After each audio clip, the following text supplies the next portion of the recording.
بسم اللہ الرحمن الرحیم۔ السلام علیکم، ویلکم ٹو مائی چینل۔ اگر آپ نے میرے چینل کو ابھی تک سبسکرائب نہیں کیا تو میرے چینل کو سبسکرائب کریں اور بیل آئیکن کو پریس کر دیجئے تاکہ میری تمام ویڈیوز آپ تک پہنچ سکیں۔ دیکھو ذکیہ، اگر اس بار بھی مجھے بیٹا میرا وارث نہیں دیا تو میں دوسری شادی کرنے میں دیر نہیں کروں گا۔ ساون کا لہجہ کافی حد تک سخت تھا۔ یہ میرے اختیار میں تو نہیں ہے، یہ سب تو میرے مالک کی رضا ہے۔ ذکیہ نے پرنم آنکھوں سے اپنے شوہر کو دیکھتے ہوئے بڑی معصومیت سے کہا، میں کچھ سننا نہیں چاہتا، بس یہ میرا آخری فیصلہ ہے۔ وہ ذکیہ کو یوں کہہ رہا تھا جیسے وہ اپنی تقدیر کی خود مالک ہو۔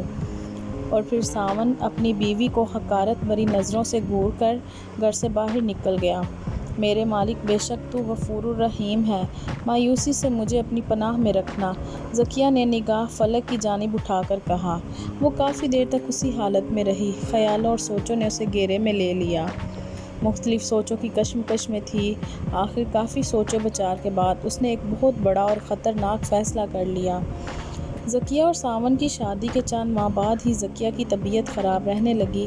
انکشاف ہوا کہ خدا نے اسے اپنی خاص رحمت سے نوازا ہے، وہ ماں بننے والی ہے۔ یہ احساس ہوتے ہی اس کے دل میں خوشی کی لہر دوڑ گئی۔ اس کی خوشی کا کوئی ٹھکانہ نہیں تھا، مگر اس کی خوشی دیر پا نہیں تھی۔ تب ساون بھی اس کا خیال رکھنے لگا، مگر اسے یہ خوشی زیادہ دن تک راس نہ آئی۔ جب ننھی پری نے گھر کے آنگن کو رونق بخشی، ذکیہ پھولے نہیں سما رہی تھی، مگر ساون بیٹی کی پیدائش پر بالکل خوش نہیں ہوا۔ شاید اسے بیٹا چاہیے تھا۔ اس کی زندگی کی حقیقی خوشیاں بھی غیر معمولی ثابت ہوئیں۔ ذکیہ نے ماروی کی پیدائش کے 1.5 سال بعد شاہانہ کو جنم دے کر خود کو ساون کی نظروں میں گرا دیا۔ یوں آئے روز ساون کی بے رخی طول پکڑتی چلی گئی۔ اسے جب موقع ملتا وہ اسے طعنے دیتا، وہ بھی خاموشی سے برداشت کرتی رہتی۔ اسے ایک ایک دن صدیوں کے برابر محسوس ہوتا تھا۔ یوں ہی اس کی تڑپتی سختی زندگی گزرتی رہی۔ ذکیہ ایک بار پھر سے امید سے ہوئی، اور اس بار پھر اس نے ایک بیٹی کو جنم دیا۔ لیکن جنم دینے کے کچھ دن بعد ہی وہ بیٹی اللہ تعالیٰ کو پیاری ہو گئی۔ ساون نے اس پر بھی کسی دکھ یا غم کا اظہار نہیں کیا۔ گزرتے وقت کے ساتھ ساتھ ساون اور بھی بگڑتا چلا گیا۔ بات بات پر ذکیہ سے لڑتا اور بے جا سختیاں کرنے لگا، اور اسے گھر سے باہر جانے بھی نہیں دیتا، جس کی وجہ سے ذکیہ کا دل ہر وقت آنسوؤں کے بوجھ سے بھرا رہتا۔ یوں دن بدن اس کی صحت گر رہی تھی۔ شوہر کی بے رخی پر اسے دلی افسوس ہوا اور اداسی پر حاوی ہوتی چلی گئی۔ وہ ہر وقت خلا میں کچھ ڈھونڈنے لگ جاتی۔ اسے اپنی زندگی میں ویرانی ہی نظر آ رہی تھی۔ وہ ایک عذاب ناک زندگی گزار رہی تھی۔ ذکیہ اپنی معصوم بچیوں کے ساتھ گھٹ گھٹ کر سہمی ہوئی زندگی گزار رہی تھی۔ زندگی کبھی رکتی نہیں، اس میں زندہ رہنے کا حوصلہ باقی تھا۔ وہ زندہ بھی صرف اپنی بچیوں کی خاطر تھی۔ ایک روز شاہانہ سخت بیمار ہوئی۔ ذکیہ اس کا علاج کروانا چاہتی تھی، مگر اس کے پاس پیسے نہیں تھے۔ مجبور ہو کر اس نے پڑوسن سے ادھار پیسے لیے اور ساون کو بتائے بغیر شاہانہ کو شہر علاج کے لیے لے گئی، اور خوراک نہ ملنے کی وجہ سے شاہانہ کئی روز تک بیمار رہی۔ اس کی جان کے لالے پڑ گئے۔ وہ بیماری کی وجہ سے انتہائی کمزور ہو گئی اور چند ہی روز میں اپنے خالق حقیقی سے جا ملی۔ رو رو کر ذکیہ کی آنکھوں کے آنسو ختم ہو گئے۔ اس کی حالت عجیب سی ہو گئی۔ وہ چپ چاپ بیٹھے خلاؤں میں گھورتی رہتی۔ اسے اپنے ارد گرد کے ماحول سے کوئی سروکار نہیں تھا۔ اس کے درد کے تاثرات میں مایوسی بھی جھلک رہی تھی۔ اس کے دل پر بے پناہ صدمہ گزرا، لیکن ساون نے اس کے دکھ و غم میں 2 لفظ ہمدردی کے نہیں بولے۔ جانے وہ کس مٹی کا بنا ہوا تھا، اسے کوئی پرواہ نہ تھی۔ ذکیہ کے مصائب میں روز بروز اضافہ ہوتا چلا گیا۔ ساون جتنی دیر گھر سے باہر رہتا، ذکیہ سکون میں رہتی تھی، مگر اس کے گھر آتے ہی ذکیہ کا چین و سکون غارت ہو جاتا۔ وہ گھر آتے ہی لڑنا جھگڑنا شروع کر دیتا۔ ذرا سی بات پر طوفان کھڑا کر دینا اس کا معمول بن گیا۔ وہ بھی خاموشی سے تپتی رہتی۔ ہر گزرتے دن کے ساتھ اس کی زندگی عذاب سے عذاب تر ہوتی چلی گئی۔ وہ دن میں 1000 بار مرتی اور زندہ ہوتی۔ بس وہ صبر کا دامن ہاتھ میں تھامے زندگی کی گاڑی کھینچ رہی تھی۔ خدا نے شاید اسے امتحانوں کے لیے چن دیا تھا، مگر وہ بھی باحوصلہ عورت تھی۔ اس نے کبھی حوصلہ ہارا نہ تقدیر سے شکوہ کیا۔ شب و روز گزرتے رہے۔ ذکیہ ایک بار پھر امید سے تھی، مگر خوشی کی بجائے اس کی آنکھوں کی ویرانی بڑھنے لگی۔ اگر اس بار بھی بیٹا نہیں ہوا تو وہ کیا کرے گی؟ اس پر جانے کیا بیتے گی؟ یہ سوچ اس کو سلگنے پر مجبور کر رہی تھی۔ اس کے چہرے پر تفکر کے سائے گہرے ہو رہے تھے اور غم کے تاثرات پھیل جاتے تھے۔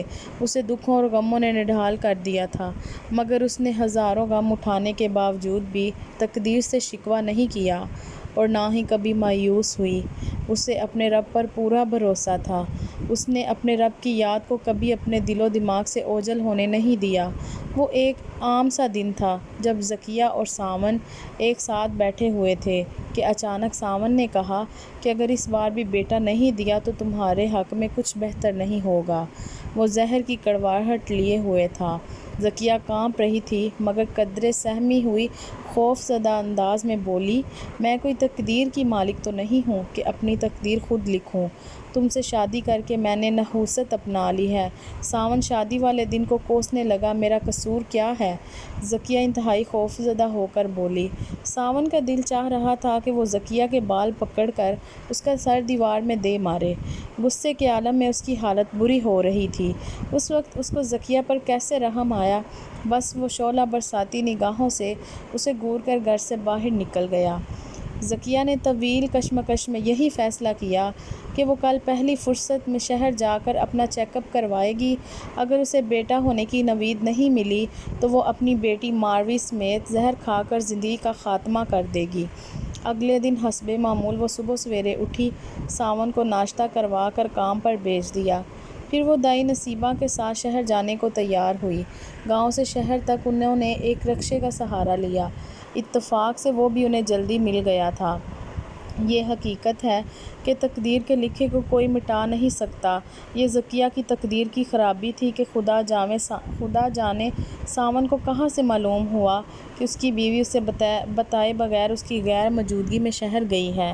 یہ خبر سنتے ہی وہ غصے میں گھبرا کر گھر کی جانب آیا۔ دیکھا تو واقعی ذکیہ گھر میں موجود نہیں تھی۔ ماروی دائی نصیبہ کی پوتیوں کو کچے صحن میں کھیلنے میں مہوو تھی۔ ساون نے آؤ دیکھا نہ تاؤ جی بھر کے معصوم ماروی کو روئی کی طرح دنگ کر رکھ دیا اور دائی نصیبہ کی پوتیوں کو بے رحمی سے جھڑک دیا تو وہ بھاگم بھاگ دوڑتی ہوئی چلی گئی۔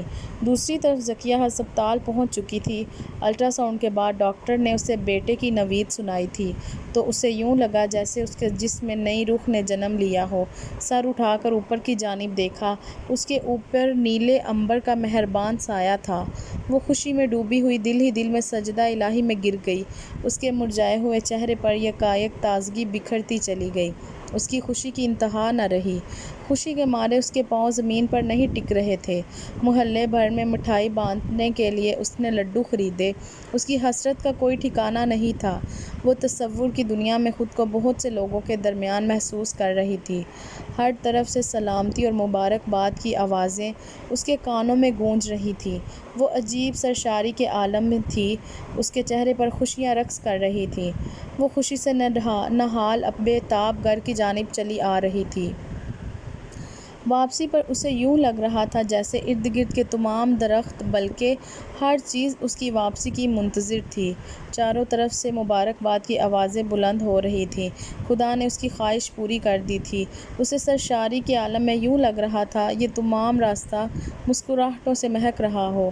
وہ اسی سرشاری میں گھر آ رہی تھی، مگر وہ اس بات سے بالکل لاعلم تھی کہ کچھ دیر بعد اس پر کون سی قیامت گزرنے والی ہے۔ جب کہ اپنے گھر کے داخلی دروازے سے کیا اندر داخل ہوئی، گویا اس پر باتوں اور طعنوں کا طوفان آ گیا۔ ساون اسے دیکھتے ہی غصے سے بھڑک اٹھا۔ اس کی رگیں تنگ گئیں۔ آج میں تیرے ٹکڑے ٹکڑے کر کے بھوکے کتوں کے آگے ڈال دوں گا۔ میری موجودگی میں میری عزت کا جنازہ نکالتی پھرتی ہے، کمبخت عیش کرنے گئی تھی، ساون نے خونخوار لہجے میں کہا اور ذکیہ پر جھپٹ پڑا۔ اس وقت شاید اس کے دماغ کی کوئی رگ بہک گئی تھی کہ وہ انسان سے شیطان بن گیا تھا۔ اسے کہاں اور کتنی چوٹ لگ رہی ہے۔ ذکیہ کی کرک اور دل زور چیزیں آسمان کا سینہ چیر رہی تھیں۔ وہ واویلا کرتی رہی۔ اس کی چیخیں سن کر پڑوس کی کچھ عورتیں ان کے گھر جمع ہو گئیں، مگر ساون کا سخت رویہ دیکھ کر دور کھڑی تماشا دیکھتی رہیں۔ جب اس کی درد بھری آواز دائی نصیبہ نے سنی تو وہ دوڑتی ہوئی چلی آئی۔ بیٹا، اس قدر بے دردی سے پیش نہ آؤ، یہ مر جائے گی۔ دائی نصیبہ نے آگے بڑھ کر ذکیہ کو بچانے کی ناکام کوشش کی۔ مر جائے تو بہتر ہے، اس بلا سے چھٹکارا تو مل جائے گا۔ آج میں اس کمبخت کا کام تمام کر دوں گا۔ وہ غصے سے لال پیلا ہو گیا۔ ایسا نہ کہو بیٹا، یہ تمہاری بیوی ہی نہیں، تمہارے ہونے والے بیٹے کی ماں بھی ہے۔ دائی نصیبہ کی بات سن کر ساون کو جیسے بجلی کا جھٹکا سا لگا۔ تم اتنے شکی کیوں ہو؟ بغیر سوچے سمجھے بیچاری پر الزام لگا دیا ہے۔ نصیبہ کسی مشین کی طرح سٹارٹ ہوئیں اور اسے ساری حقیقت سے آگاہ کیا۔ دائی نصیبہ کی بات کے اختتام پر ساون نے اپنا سر تھام لیا اور رہانسی آواز میں کہا، ہائے اللہ، یہ مجھ سے کیا ہو گیا؟ مجھے معاف کر دینا۔ اور پھر سیکنڈ کے ہزاروں حصے میں زمین پر بے سدھ پڑی ذکیہ کی جانب اڑا۔ وہ شدید تکلیف سے تڑپ تڑپ کر ساکت ہو گئی تھی۔ اس کے ہاتھ پاؤں پھول گئے تھے۔ دوسرے ہی لمحے ساون اپنی بیوی کے ساتھ ہمدردانہ رویے سے پیش آنے لگا۔ پہلے تو اسے کچھ سمجھ نہیں آیا۔ جب تک وہ سمجھا تب تک بہت دیر ہو چکی تھی۔ ذکیہ کی آنکھوں کے آگے اندھیرا چھا چکا تھا اور اس کی روح فنا ہو چکی تھی۔ ساون کو یوں لگا جیسے اس کے دل کے ٹکڑے ٹکڑے ہو گئے ہوں، اور وہ شدید غم سے روتا رہا، مسلسل روتا رہا۔ اس کی حالت دیوانوں جیسی ہو گئی تھی۔ اس کا ایک ایک لمحہ اذیت ناک کیفیت میں گزر رہا تھا۔ وہ اپنی بیٹی ماروی کو سینے سے لگا کر خوب رو رہا تھا۔ آج وہ بے بسی سے اپنے آنسو اندر ہی اتارتا رہا، مگر اپنی شکی طبیعت اور بے حسی کے باعث نہ صرف اس نے اپنی بیوی کو کھو دیا، بلکہ وہ اپنے بیٹے کو بھی اس دنیا میں آنے سے پہلے ہی اندھیری قبر میں اتار دیا تھا۔ اگر آپ کو آج کی ویڈیو پسند آئی ہو تو پلیز لائک اور شیئر لازمی کر دیجیے گا۔ ملتے ہیں نیکسٹ ویڈیو میں، تب تک کے لیے اللہ حافظ۔